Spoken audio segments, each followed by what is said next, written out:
Good evening all, and welcome. I hope you're ready, because the Skinwalkers are waiting. Why don't you join me in the woods? I'm sure they'll be delighted to meet you. So get comfortable, and let the darkness take control. In Mexico, my aunt/grandma used to always tell us stories about people going to the hills at night, getting paralyzed in place by coyotes, and that people would wear coyote hairs as magic. My mum and many others had been followed by large black dogs, and sometimes their paths blocked. My grandma used to always put scissors in the shape of a cross above our doorway. It was said to keep witches away. I have heard of many people talking about an Indian that lives in the hills past the mine. They say that they bring the guy food, and he tends to stay away from people. And he speaks broken Spanish. Everyone talks about witches living out there beyond the village in the hills, that cartel members hire them to put curses on their enemies. I heard that the cartels would even kidnap kids and give them to the witches as payment. Near our village, there's an abandoned mine where people always go for hikes. One night, me and my uncle went all around the hills, past a lake, and through an oasis. This trek we started at 11 p.m, and we got home at 7 a.m. Nothing happened that night, and it was also the last year I saw my uncle the way I used to look up to him. He was an outdoorsy type with a missing finger, and always carried a large knife, a rifle, and was broad and unrelenting. And I always compared him to Crocodile Dundee, and we used to always go on hikes when herding sheep.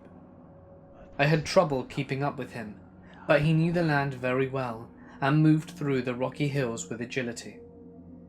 After the years this happened, the following year I visited, he had become the laughingstock of the town, a drunk, skin and bones, teeth falling out, a weak man who was always shaky. The heir to my grandparents' land. He had been respected before, along with my other uncles. Now even they looked down on him and were embarrassed. Only last year had I seen him at his peak, when we went on that 8-hour hike to go hare hunting. The moon was full and everything out of the hills was illuminated.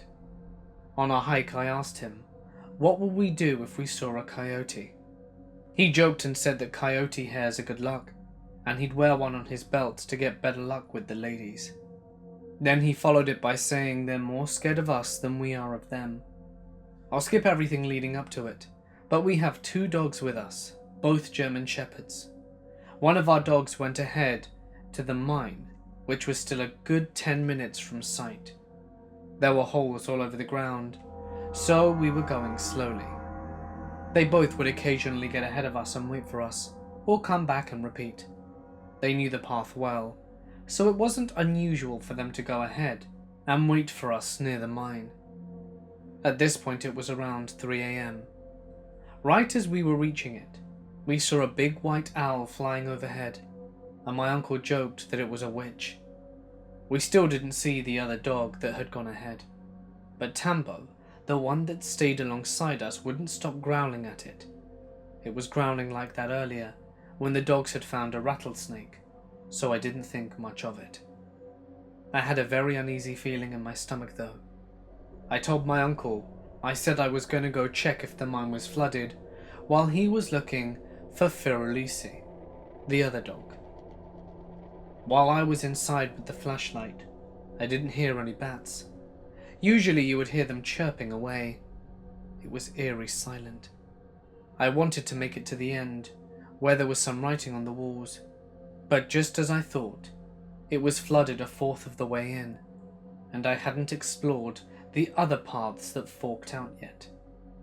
This next part sent shivers up my spine, and I still remember my body tensing up. While walking, my shoes got wet, and they were making a squeaky noise as I walked. When I saw it was flooded, I turned around to head back. My flashlight began dimming. I wasn't worried because that happened when you went in deep. It was just weird that it hadn't happened earlier. Looking back at it, I hadn't even gone deep enough for it to start dimming yet. I stopped walking, but I could still hear shoes squeaking. They were coming from behind me. It was the exact same noise my shoes were making. It sounded squishy and rubbery. I was completely frozen in place for a split second, just to make sure it wasn't an echo. Nope. It was getting closer too, and coming from one of the forked paths. The wet squeaking sounded like my shoes. Then I heard someone say, "Tambo?" in an almost mocking manner. At least I think I did, because it didn't sound right. I flashed my flashlight towards it. I panicked. Only my uncle had a rifle on him. The one I usually used was lent out to someone. All I had was a slingshot. I grabbed it for the sling so that I could fling the whole thing, and I didn't have a rock. I really can't describe what I saw, because every time I try to remember, it just looks like a tall blur with a smile. I just remember it moving like it was jerking around. I don't know if it had yellow eyes, because it could have easily just been the reflection of the flashlight, but it looked like a person if they were out of focus. I threw my slingshot at it, and it just made a noise like a screeching tire. I ran, and ran, and ran, and rolled my ankles, and I kept on running without looking back. When I went outside, I saw Tambo growling at me. He kept growling at the entrance, and then I ran past him too. Tambo started following me, whispering. I wanted to go to my uncle because he was like a mountain. I was tearing up. We were a good 3 hours from anyone else, and I thought we were going to die. I just wanted to get my uncle, because at the time I felt like he could take down anything. I really felt like it was the end. I saw my uncle about 50 feet away, kneeling down, and I could see the rifle on his back shining in the moonlight. When I reached him, he was crying. He was knelt over the body of Furulisi. It had a knife stuck in it. He said he found him like this. I turned my back towards him and looked behind me. I couldn't stop looking around. I talked with my uncle with my back to him, and he was kneeling down over the dog. Tambo was licking the body, and it sounded like he was crying too. It was completely silent, but now we could hear coyotes howling all around us. I couldn't shake the feeling like we were being watched. We were surrounded by hills, and all I could hear was the nearby stream. Once all the howling stopped, my uncle put the body in a crevice. He also looked on edge, and it seemed as if he was constantly looking over his shoulder. At this point, we just began making our way home. We did not say a single word to each other the entire walk back. I didn't tell him what I saw until much later. He never even noticed how spooked I was. Back in high school, my friends and I would always go to one of our friends' houses that was on the outskirts of farmland/Amish country. The rest of us lived closer to town, and we always left at the late hours of the night. One night at around 1 a.m, I was driving my friend home. While I was driving, my friend was chatting with me about life when we drove up a hill. When we got to the bottom of the hill, my headlights illuminated this weird white figure on the side of the road. From what I remember, it was big enough to not be mistaken for an animal, and it looked as white as snow. It was a weird humanish figure, and in the few seconds I saw it, it twitched and moved strangely.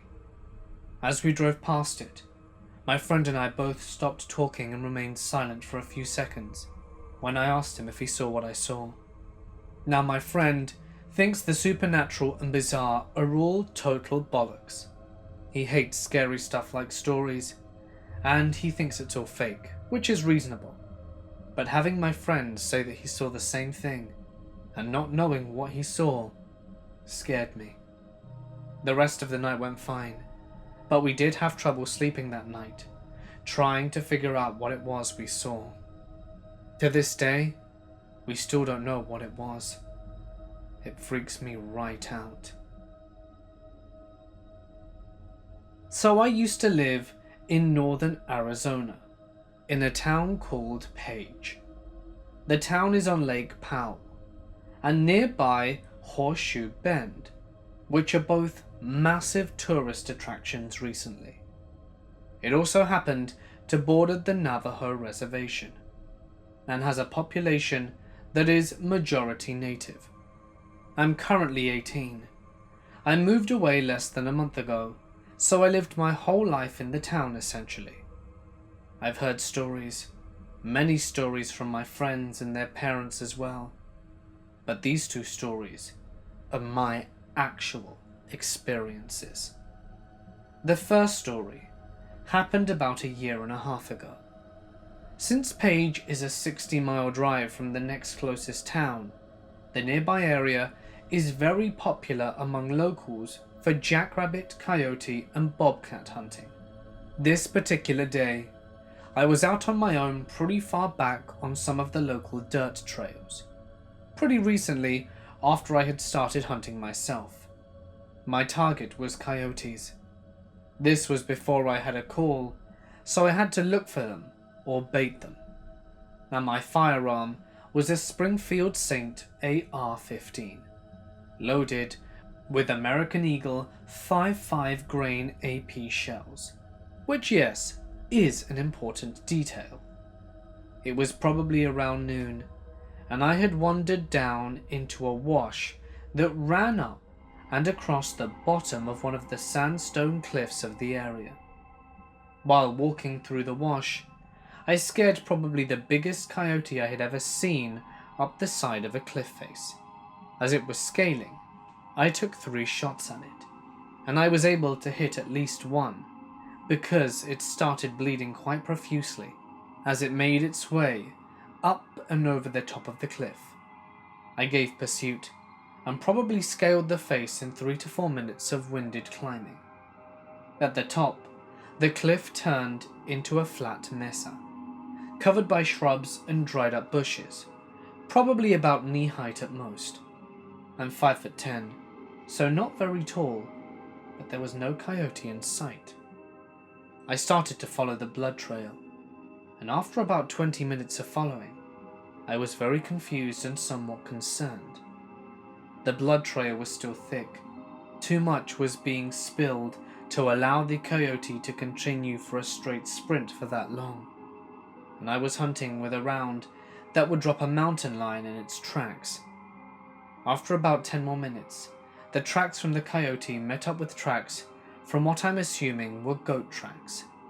This is where I turned and got the hell out of there. Both tracks were recent, deep, and the sand was still loose enough to fall when I knelt down and looked at them. The tracks split from each other, the coyote going far off to the left, and the goat going to the right.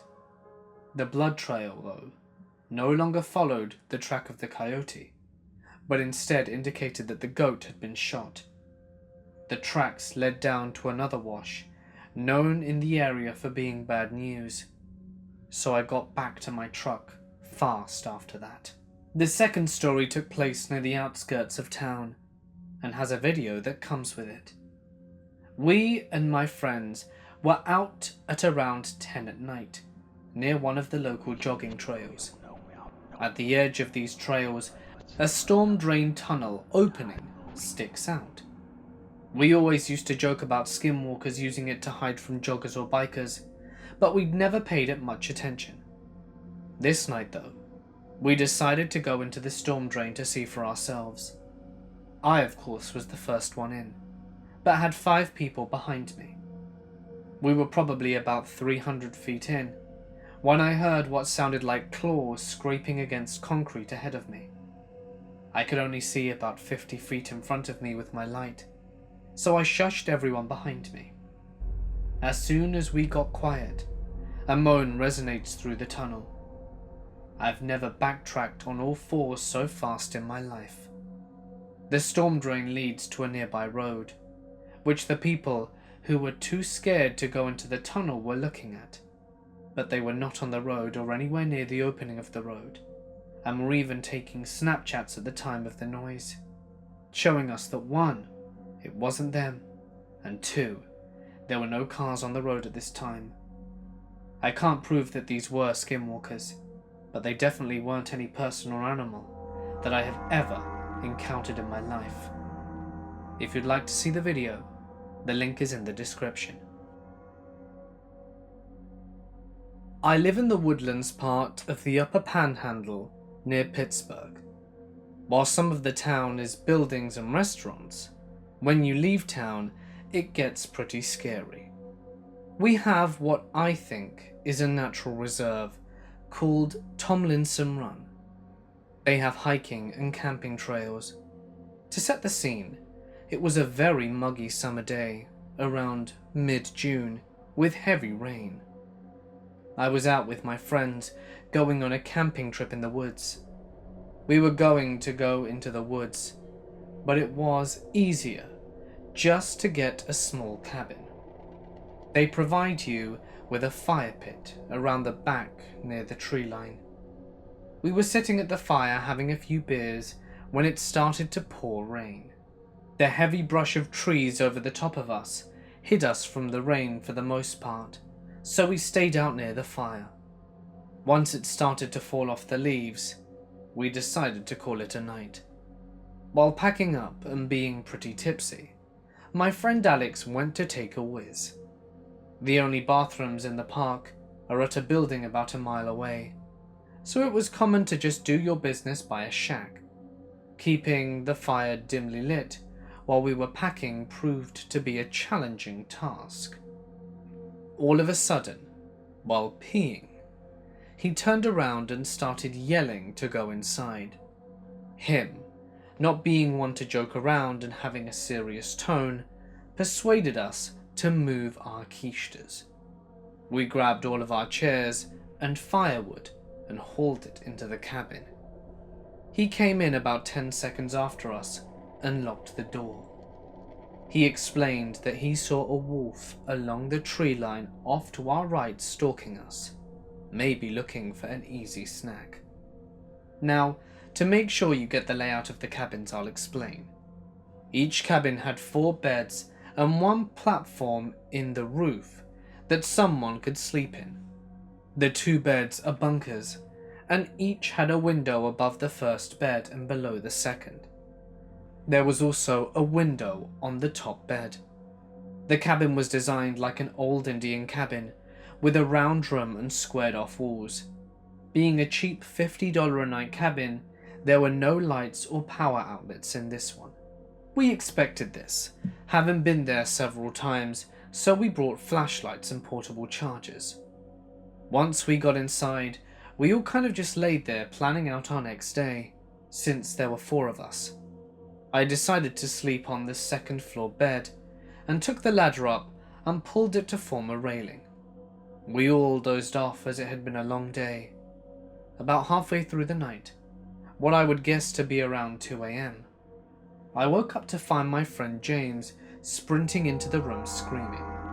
Apparently he had been outside peeing when he thought he heard a wolf howl, but in a deep tone. This was strange, as we had never seen many wolves around, and they usually had high-pitched howls. When he went on to say that when he turned to look to where he heard the noise, he saw something standing on 2 feet, with claw-like hands looking back at him. This freaked us all out, and we decided not to go outside until the morning. We all got back into our beds, and I turned over and tried to fall asleep. I had a very uneasy feeling in my stomach, and felt as if someone was watching me. I rolled over and looked out the window, and that's when I saw it. It was crouching down facing away from me, but its head was turned, staring at me. As soon as I realized I was looking, it stood up and sprinted away. Not like any sprint or person I'd ever seen. It was about 8 feet tall and ran like an Olympian. I tried to brush it off as a hallucination, but I knew that what I had seen was real. The next day we all agreed to leave, and I told my friends in the car what I had seen. Alex then said that's what he saw when he was peeing, but didn't want to freak us out, so he stayed quiet. I wasn't sure what it was until I researched it some more. To this day, I haven't been back to that campsite or into the woods. Sometimes, when I'm walking at night around my neighborhood, I can feel eyes on me, and I know exactly what is watching me. I had just gotten out of my boyfriend's car outside my house and had walked around the front of the car to kiss him goodbye.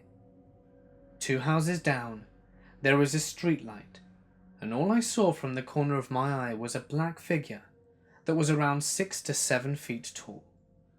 Keep in mind, when I went around the car initially it wasn't there, but in the little time it took me to say goodbye, it had showed up right near the street light. From where I stood, it was 2 houses down. I was terrified and asked my boyfriend if he saw the deer too, and he told me it wasn't a deer and to slowly back away towards my house. Neither of us stopped looking at it because we were scared it was going to move. What I saw was a 6 to 7 foot solid black figure. It had the body of a wolf, tall but not overly wide. It had what looked to be antlers on its head. It was a dark shade of black, to where even in the light you couldn't really see major details, just an outline. The thing didn't move much or fast at all, but when I first looked, it had its head down and turned away from me. But as I was backing away, it turned its head, facing straight towards me. Like I said, it was hard to see details, but its eyes were a deep blood red. I was absolutely terrified. It didn't move, just held its gaze in my direction, and I made the mistake of staring into its eyes. It was almost like a trance. I couldn't move away or walk anymore because I was petrified of moving. It didn't move or turn its head until my dad opened the door to ask what was happening. I kept my gaze, and it turned and ran off into the woods behind the house 2 doors down. It ran very fast and seemed to sway while running. It ran like a big cat would, where it sways and runs low, not like a wolf or deer would run tall, bouncing up with each step. I went inside and asked my dad if he could go over the video surveillance, since we have cameras pointing outwards from all directions except the backyard. When we went to watch over it, we saw a dark shade of something tall and big. It seemed like a blob of black, which was weird, since the cameras are night vision and heat sensitive. They picked up on cats and dogs at all times of the night, and they showed up in white. However, this huge shade moving in the same direction as where I saw the figure showed up as black. My dad deleted the video because of his views on subject retaining to paranormal or supernatural. But my current boyfriend brought up the topic of skinwalkers and explained to me what it was. We looked into it. I never cared much about what it was or why it was here. Just seeing whatever the thing was terrified me. But even to this day, just over 2 years from seeing it, my dad won't even talk about it, and until now, neither would I. If you have any answers or ideas, I'm open to hearing about what this thing could be. When I was younger, I lived back in my home state of Maryland, home of many things unexplainable, archaic, and supernatural. Of course, the Amish and Mennonites you see are nice, but even they fear what's out there in the primeval darkness of a full moon night. It was a cool autumn evening. The sun began to set, and the moon rose to meet it, embracing one another in a brief twilight before going their separate ways.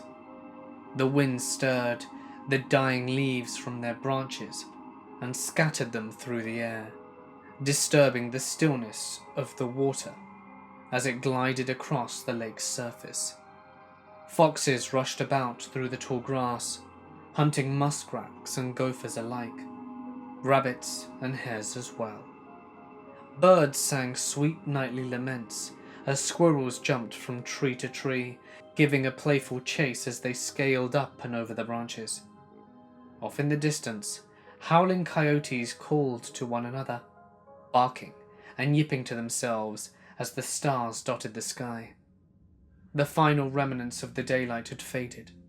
The moon rose to its ebony twinkling throne and cast down its light, pale and serenely beautiful. My family was inside having a good time, laughing, drinking, and being merry overall. But I preferred solace and solitude over such, at the time, loud barbarity. There I sat, alone on the porch, staring at the moon's reflection on the lake, watching it ripple from the breeze, when a deep snarl from below the porch brought my attention back to reality. I paused and listened, hearing another deep snarl from below the porch, and was shaken as whatever this thing was started to loot and shift through my grandfather's tools. Metal clanks against metal, wooden beams were tossed about, and from what I could hear, nails were being dragged across brick. Heavy steps made their way into the backyard, and whatever belonged to them stood tall in the pale moonlight. A creature with auburn brown coloured hair, pointed ears, and a wolf-like head, atop a lean and lanky body, with sharp claws, as it stood in the backyard, basking in the moon's radiance.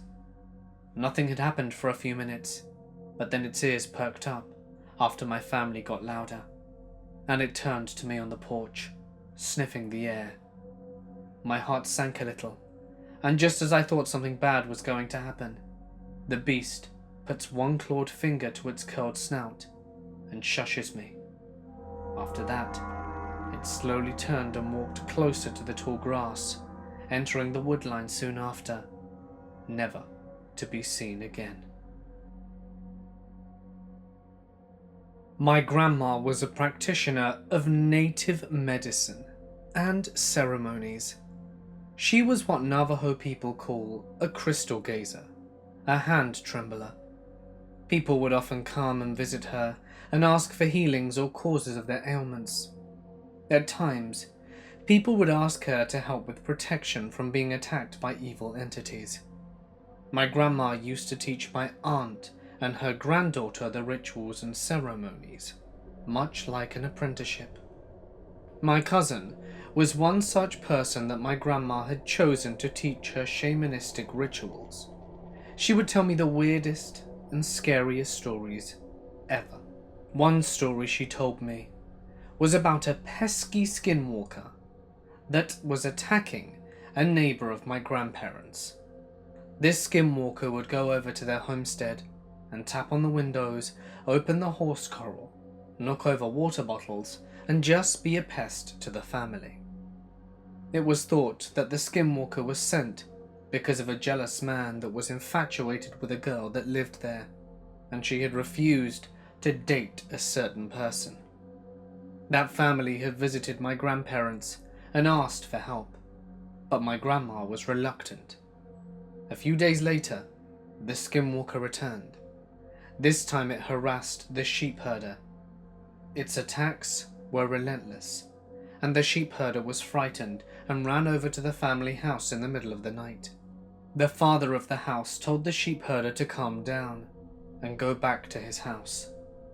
The sheep herder kept saying that it was calling his name and he wanted it to stop. The father walked the sheep herder back to his house and walked around the house. He didn't see anything unusual. The next morning, the sheep herder didn't come over for breakfast, and the father went to check on him. He didn't find him there, and the front door was wide open. The father started to look for the sheep herder, and it wasn't long until he found him. He had been strangulated by a barbed wire fence that was used as the sheep corral. The sheep were also gone, more than likely because the barbed wire had been taken off the fence. The family was distraught and visiting my grandma for help. My cousin told me about the ceremony they performed to get rid of it.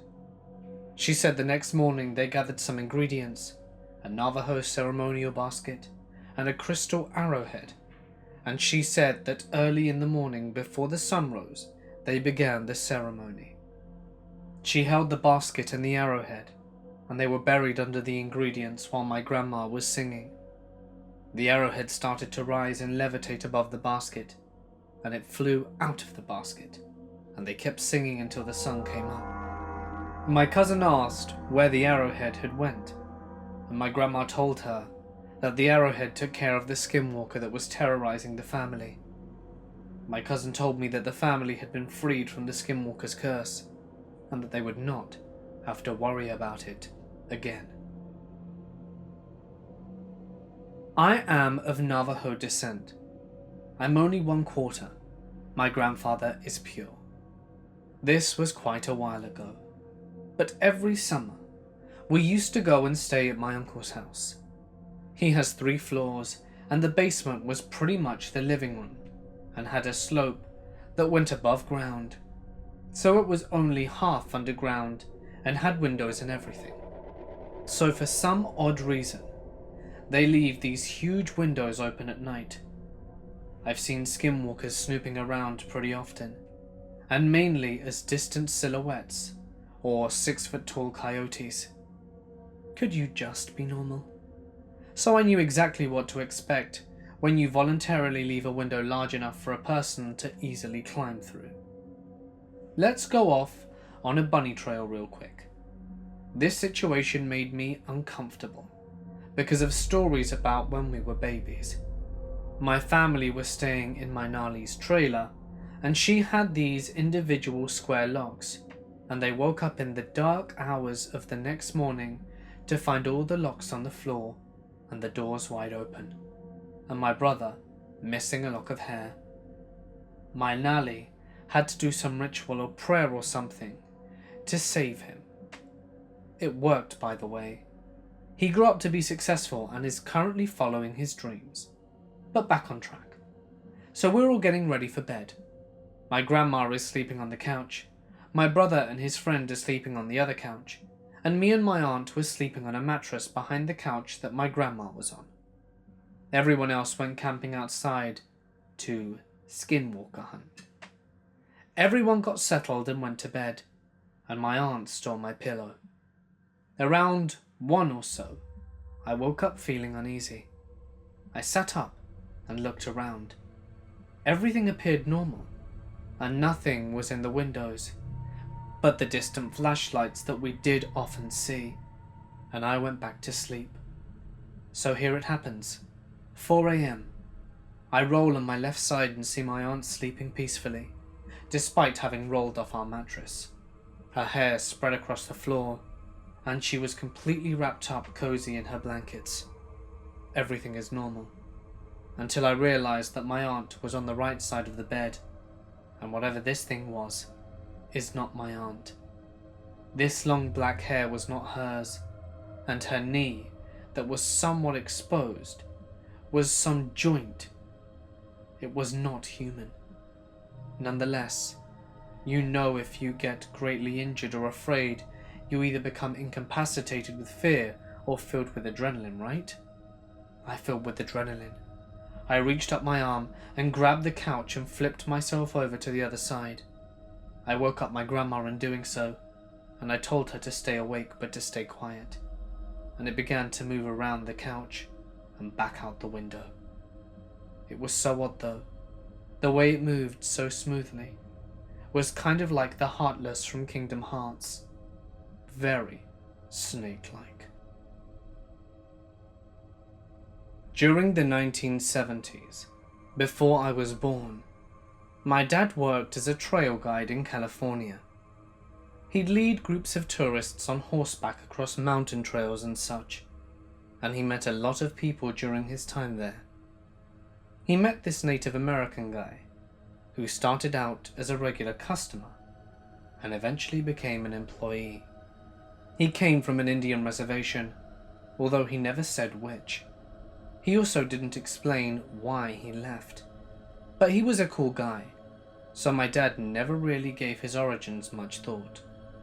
He always figured that he'd left for personal reasons, and didn't want to be bothered about it, so my dad never brought it up. One day, my dad, his brother, and his Native American friend were out on the trail with a group of people. It was a pretty ordinary day. My dad and uncle told jokes back and forth, their friend laughing and jeering, and the tourists took pictures with their bulky cameras. Nothing unusual. As they were moving along, someone shouted, "Coyote!" and pointed into the little valley on the left side of the field. Again, nothing strange. This was in the grassy chaparral of Central California, and coyotes are a very common sight. My dad and his companions stopped their horses so that their guests could have a look at the creature. My dad and his friend got chatting, but my uncle kept staring at the coyote, with his features all scrunched up, like he was trying to get a better look at it. My dad asked him what was up, and he said, "This coyote, it doesn't look healthy." The coyote had very long and thin legs and didn't walk normally. Most dogs walk by lifting a front leg and then lifting the opposite back leg, but this coyote walked by lifting both legs on one side of its body, sort of like a camel.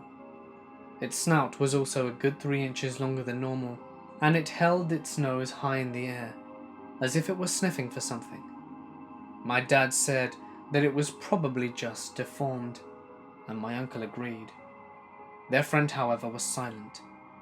He was slightly shivering and staring directly at the weird coyote. My dad put his hand on his shoulder and said, "What's wrong?"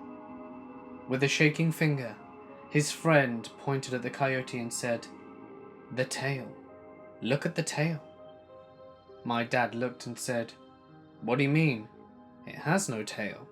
My friend said that he'd explain everything when they get back to base camp, so my dad led the guests down to the trail. The coyote followed them. It didn't come up from the valley, but it followed the group. The tourists thought it was fun to have a little companion, but my dad's friend never looked at it. He was silent the whole way back. When they were just a couple of 100 yards from the base camp, the coyote leapt out of the underbrush about 20 feet in front of my dad and his companions, freaking the hell out of them and the horses. The coyote stared directly at my dad's friend and smiled. Not a panting smile like most dogs do, but a full-on, teeth-bared smile, which showed off its yellow and brown-stained teeth. The friend stared back, and produced a small piece of wood with an arrow burnt into it. He showed its face to the coyote, which looked away. Then the creature howled. Coyotes' howls are usually high-pitched, but this one was very low-pitched, almost baritone. It sounded like the thing had fluid in its lungs, as if it were drowning, and able to make one final scream. Then it ran back into the bushes. My uncle, ever the jokester, turned to the stunned tourists and said, "Well, I hope you got your money's worth." At camp, my dad's friend wouldn't give them the whole story, only vague statements like, "It killed them, and now it's going to try and kill me." He said that he did this to protect my dad and uncle, because the less you know about it, the better. He gave them each a small piece of wood with an arrow on it, saying that it would protect them from the thing. He made them himself, and he said that he was glad that he got to test them out. He drove out at 8, and my dad never saw him again. My father always used to tell this story when I was younger, especially during camping trips.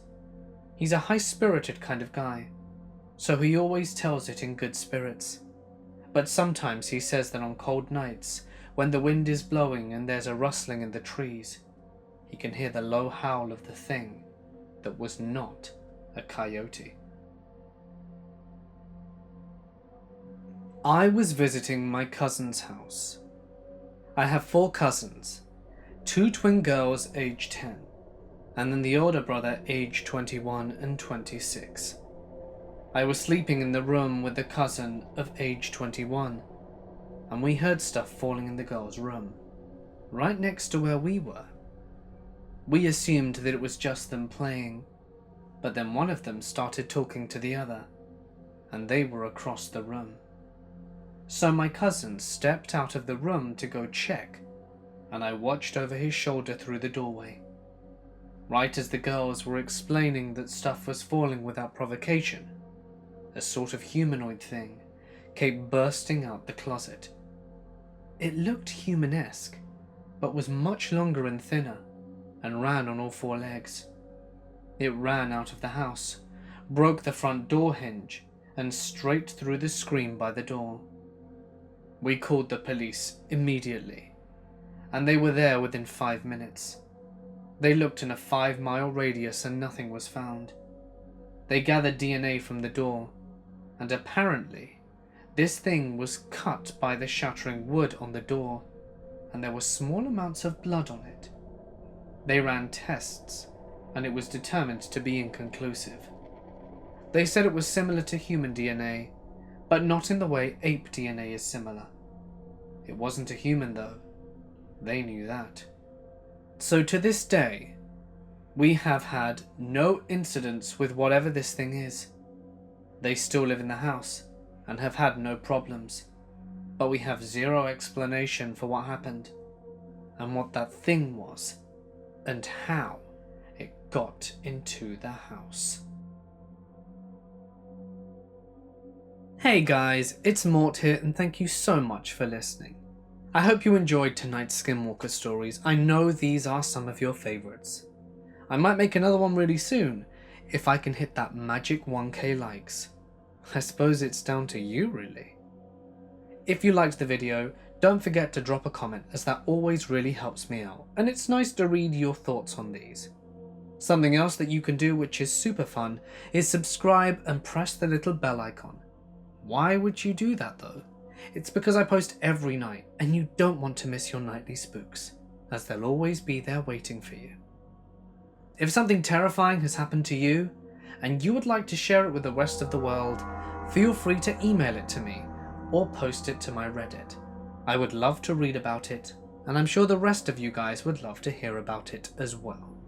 Please just include lots of good punctuation, good grammar, paragraphing and description, as these are all key factors in good stories, as I'm sure you guys know already.